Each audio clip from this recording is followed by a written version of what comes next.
kusvika pakuti mai hapana.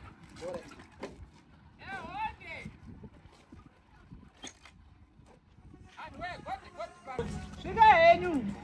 Gore rinotofanika mwe muriwo. Noi futi mai. Ndakazhuwa gadheni rangu rese rakapinde moto. Yeo mai ndi. Mamukera. Ndamukana mamukana. Ndakupuka ongwese nda. Chemberedza gomana dzangu dzisetsvai. Ayo ina chichemberedza pondana ndo.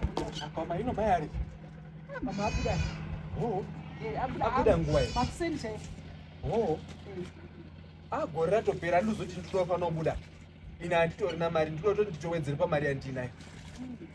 Muroora. Rumba kuno mwanangu netii yangu handisudzoka vaizvozvizvi. Ndinomwira uno. Ndakupuka wangu wese kuzhuwa kuite kutsika nematsimba kusiya zvati ruvuru.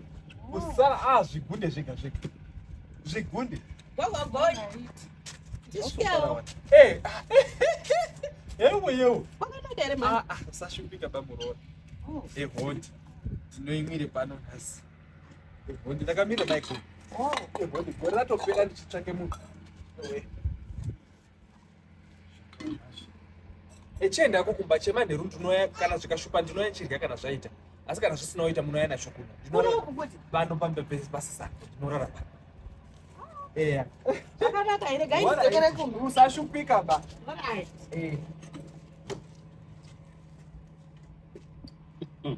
Titambire. Madzoko. Unotambire. Madzoko. Kwanga kuri sei kwapiwa? Hope dzacho kani. Mamuri kure. Gara yapa. Titambira we makadini. Asika tinofara. Mova yari maini. Hino my guru. Kune inozi Easy Travel X. Ndakataitirwe visa rangu ndiwo. Nema activity ndiwo. Saka azi uye kuma activity. Saka muri kwenda rini? Umwana wangu uri Dubai. Dubai zvokusikana. Mangwana.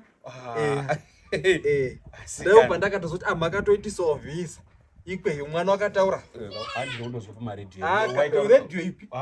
Mwana wakatoti makaitisawo visa renyu mimi ku Easy Travel X iwo wako. Anotise mavisa emunhu wese ude kuenda Dubai. Nema activity ese. Mukaenda musakantaurira. Unokuitwa Pachikuru mari yangu. Pachikuru zvowachachafambira ndokutarisire mari yako mumba. Pachikuru kani maini. Handi kuti ndandisadu kukupaba. Asi mamuri kure. Wherever kwa mamuri kure. Ndandakarara kure chai. Wandikona naye hote. Zvakaoma. Asika Friday yangu ndi mangwana wena. Alright, yakusala mangwana acho. Makorokoto. Easy Travel X. Takananga Dubai.